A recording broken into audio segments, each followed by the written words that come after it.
Salams from the People's Dispatch studios in New Delhi. I'm Siddhant Ani and you're watching Daily Debrief, your primer on some of the top international news stories of the day. Today we're talking Burkina Faso, we're talking about India worker strikes, we're talking about Israel and Iran, and finally a scorpion infestation in Egypt.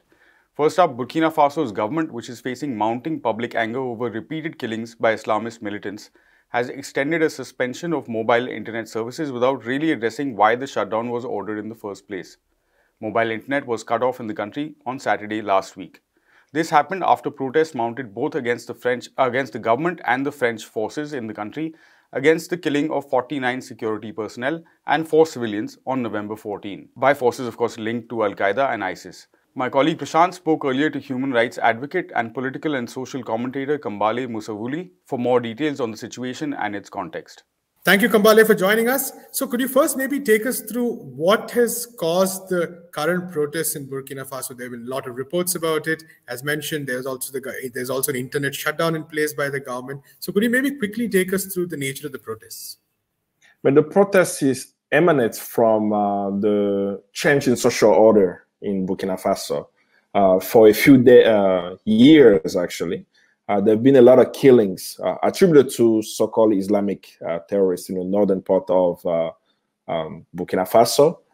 Some of the insurgents have come from Mali. Going through the discussion about where they're coming from and what is happening in the north can take us days and years to explain. But the civil unrest that has pursued in Burkina Faso has made the people angry. The state is not able to assert the control of the north. And about 2 weeks ago, close to 50 people were killed.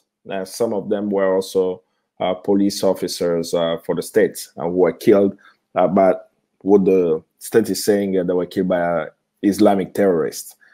So the people are saying, if we have a state, why isn't the state stopping the insurgency? Why are they unable after all these years to stop the insurgencies?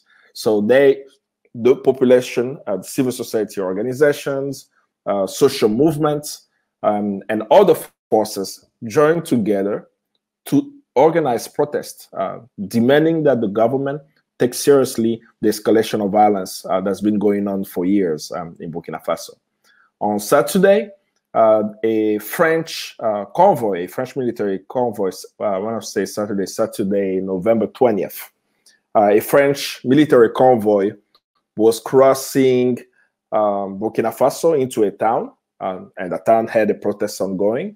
And this military convoy was actually crossing through Burkina Faso to go to another country. I believe they were going to Cote d'Ivoire, if I'm not mistaken. So as people saw the vehicle, these French soldiers, they stopped the vehicle from going through the city. And there was a standoff with the population and these foreign troops for hours. The French soldiers, I'm not sure if it was the French soldiers, but it's attributed to the French soldiers, sent a drone to film the protester. And one of the young men in the protest literally took a material he made as a weapon using rocks, threw a rock at the drone, and the drone fell. And that was a celebration. And when you look at actually what took place there, the anti-French sentiment that exists, it's not just in Burkina Faso, it's all across West Africa, where people are disenchanted by French power in the region. What does that mean? The currency is controlled by France. France has its military all across West Africa, using the US as its logistical partner to fly French troops across West Africa. And French companies are getting more access to the region, the uranium and the oil. For those who even follow soccer, football as we call it on the African continent, you'll notice even the African football tournament for the continental tournament is called Total Cups of Champions, right? So a French oil company is actually sponsoring that. But people are quickly noticing that this is problematic. And when they saw the French soldiers, pretty much their expression was saying that the French have no business in the city. or in Burkina Faso, given they are benefiting from the exploitation of resources there. And this has many movements across West Africa has happened. There is already a movement of stopping people in West Africa from using the currency. We call it the franc CFA, which is a currency used in many of the Francophone African countries, particularly in West Africa. And the essence of even the use is that it's regulated by the French bank. Like the reserves of African states, these African countries, is actually funding itself in France. And they determine the exchange rates, they determine even how it will be used in the region. And people are saying, well, should we still, after becoming independent, still use that? But I will end by adding Burkina Faso is an important country. This is a country where there was a socialist experiment by a young man, Thomas Sankara, who literally told us that it's not abstract to have a socialist state. It's possible to control the land. It's possible to control the resources, and had a fundamental change in the country where the women had access to power in the country, where people could wear clothes sewn and made by people from Burkina Faso and so on. But it only lasted 4 years. So seeing this now, since the death of Thomas Sankara to now, it's clear that the removal and the assassination of Thomas Sankara allow for a continuous neoliberal agenda that has deteriorated the social fabric of Burkina Faso. And the people of Burkina Faso now are demanding to the state, you have to provide security for us. If you are not, you shouldn't be in power, and we are going to express our voice in the streets. In India, over 600,000 workers went on strike in Delhi on a one-day strike to protest what trade unions are calling the brazen neglect of the working population in the city. In the recent past, the city and its neighboring areas have witnessed a rise in contractualization and fixed-term employment in jobs that are perennial in nature. This has made sure that wages remain lower than minimum required, even as prices of essential commodities are surging. 12 trade unions jointly issued the call to strike. My colleague Aditi was at multiple industrial areas in the city today and joins us now with more information from the ground. First up, Aditi, tell us what you saw and heard on the ground. Yes, so we covered between the two reporters who went from our team about 7 to 8 industrial areas where there was these protests going on. Now, this is obviously a part of this general strike that was called today by, like you mentioned, 12 trade unions. There were lakhs of workers, if we look at all the protest areas in Delhi NCR, this national capital region altogether. And what we observed was there were several men, several women, children in fact, that got their kids along. Most of these industrial areas that I personally had covered, some of which were Wazirpur industrial area, Jahangirpuri, Badli industrial area, and several others. They skipped work today. They didn't go in, and so which is what the strike was for.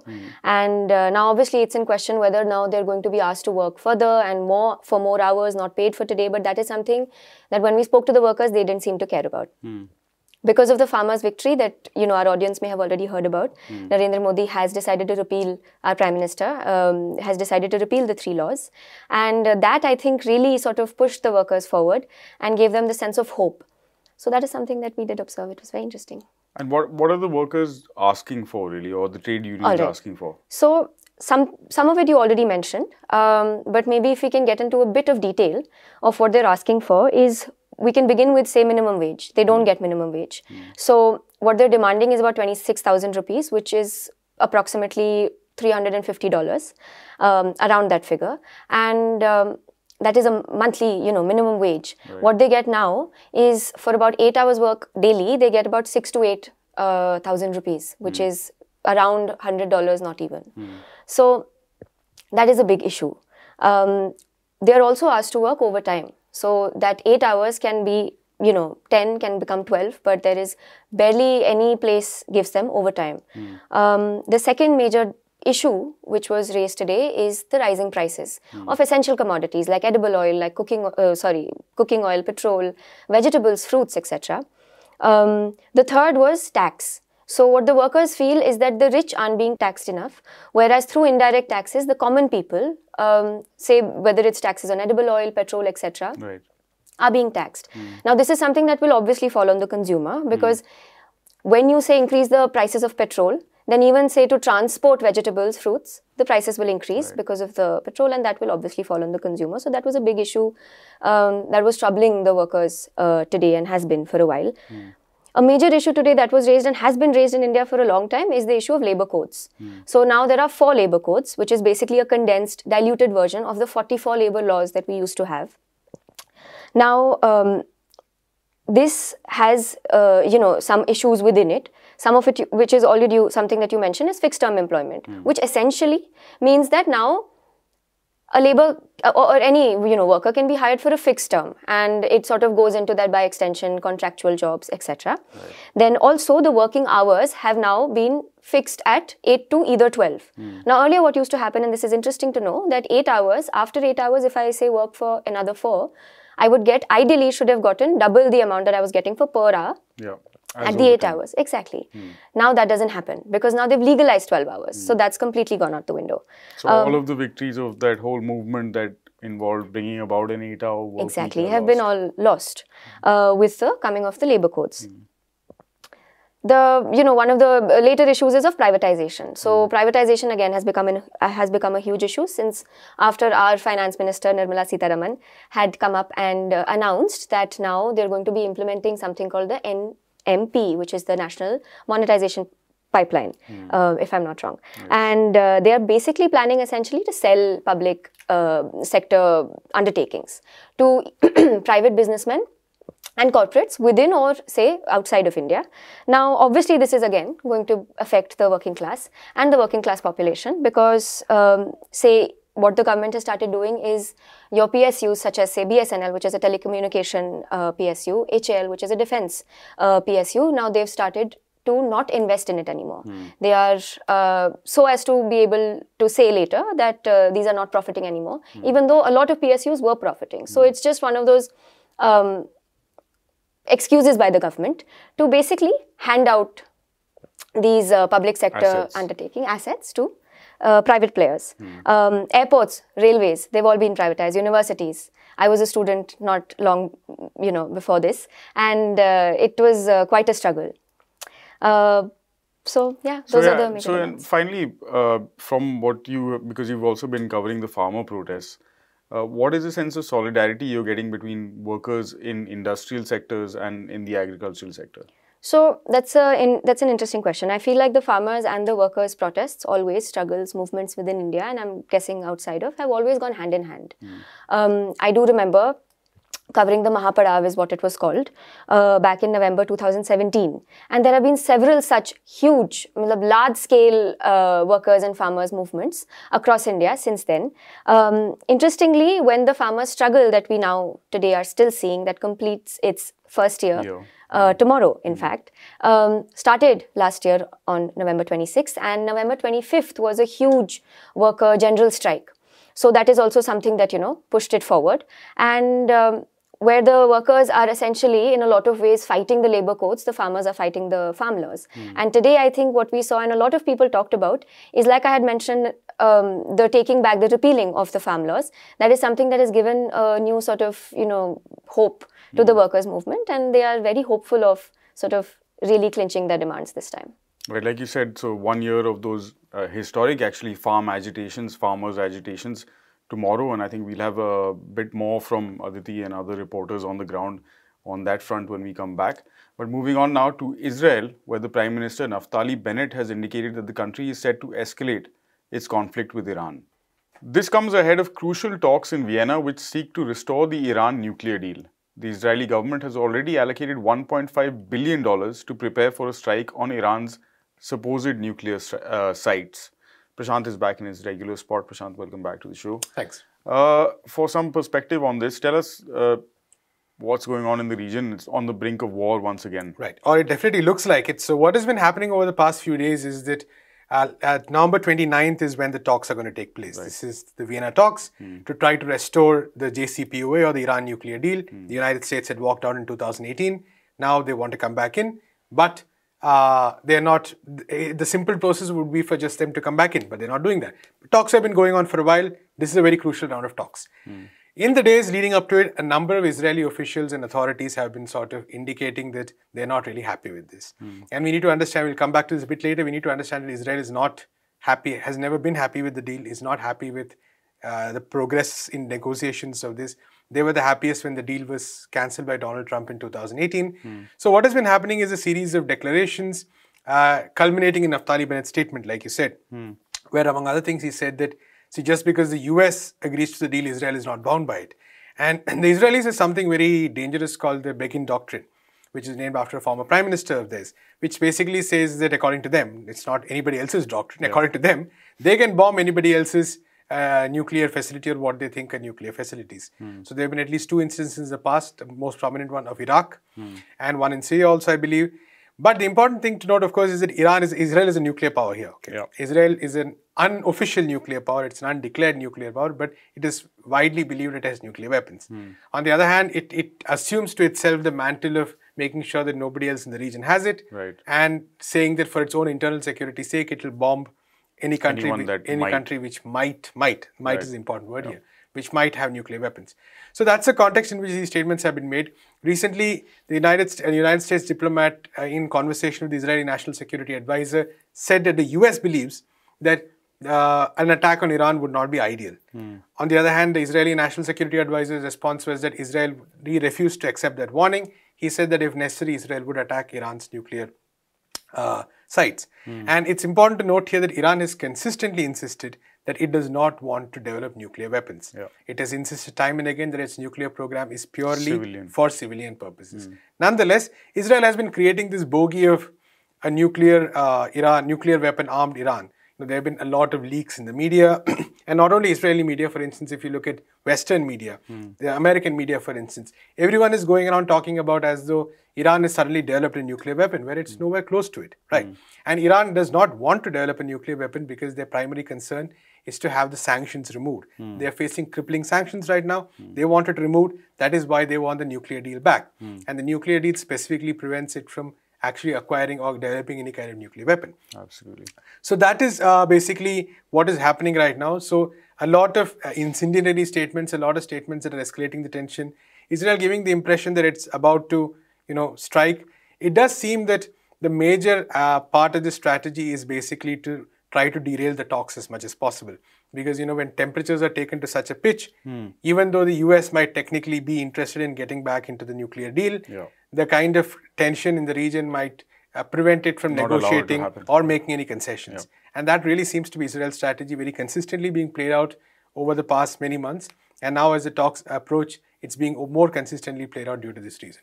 So you've outlined the strategy, but what is the underlying thought process behind it? Why is Israel so against Iran even having a seat at a conversation table? Right. So that's a good question, because what we see is that, like I said, in 2015, the deal was signed, which basically allowed monitoring of Iranian nuclear sites in exchange for withdrawal of the sanctions. Now, in 2018, Donald Trump, with Israeli support, with Israeli encouragement, some might even argue Israeli pressure, withdrew from the deal. Now, what was the reason for the withdrawal from the deal? Donald Trump said, and Israel agrees, that the deal is still too favorable to Iran. Now, what do they mean by favorable? What they mean is that the deal does not, for instance, impose curbs on Iran's missiles, ballistic missiles, which have, by the way, no connection to the nuclear program. Right. Donald Trump felt, and Israel again agrees, that the deal does not prevent Iran's interventions or Iran's exchanges with other forces in the region. So the fact that Israel and the US are not happy about Iran's support to, say, people fighting ISIS in Iraq, or Iran's support to Hezbollah, or Iran's association with the Houthis who are fighting the Saudis. Those are all issues that the US has and Israel has.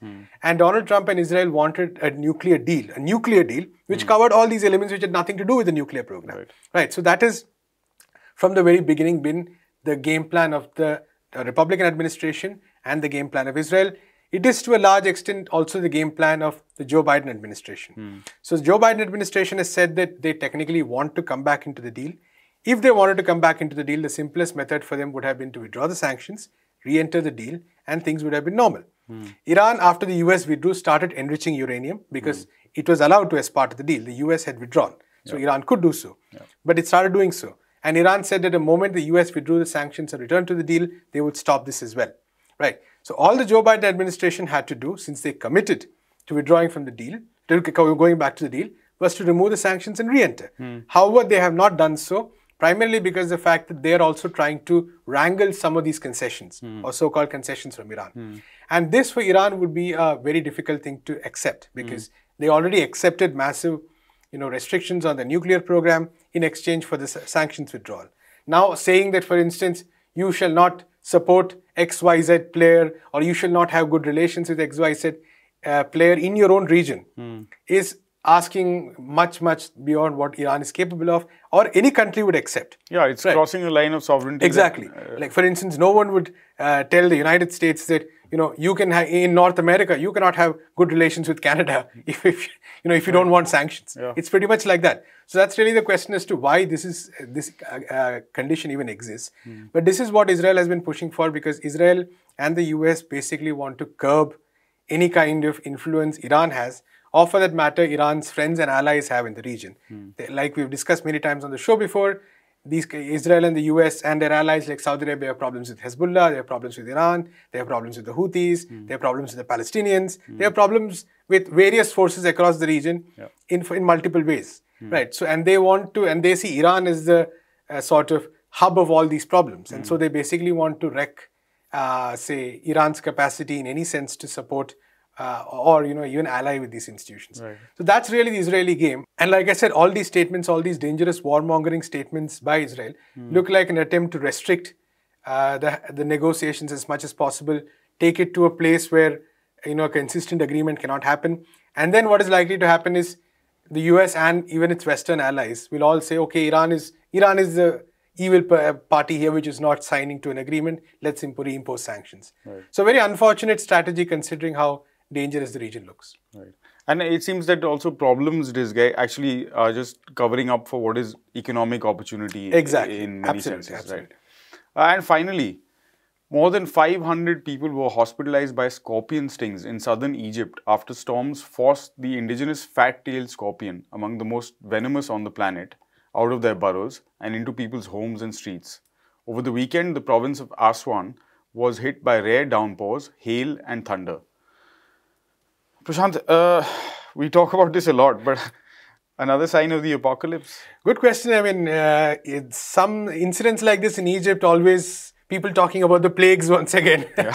So it's a very alarming incident, but it's also an interesting incident because the key element here to note is that it was the flooding and the unseasonal rains which kind of caused this in the Aswan region. And basically, it was a very short burst of rain, caused flooding. Because even that amount of rain does not happen in that region. Yeah, so they are it basically forced the scorpions to come out, very dangerous scorpions. They're called death stalkers, if I'm not wrong. Capable of killing people with even just one sting. Luckily, nobody died. 500 people, bitten, many of them treated with anti-venom medication, which thankfully was in enough supply. But I think the larger question really here is beyond the biblical plagues and beyond the scary sounding thing is really the question of climate change itself, and that's something. These are small instances. Maybe you don't remember 1 year from now or 2 years from now, but the fact is that these are all small signs that indicate how the world is changing, how we are moving in a slightly dangerous direction. So while it's good that nobody died and the injuries were recovered, the larger questions very much remaining unanswered. Egypt is hosting COP27 next year, the climate summit, but it shows, of course, that even Egypt has a lot to think about. Yeah, as do, I guess, the rest of us. That's all we have on the show today. You've been watching Daily Debrief from all of the People's Dispatch team. Thanks for watching. You can follow us on all the social media platforms. And for more on all of these stories, visit our website, peoplesdispatch.org. We'll see you again tomorrow, same time, same place. Goodbye.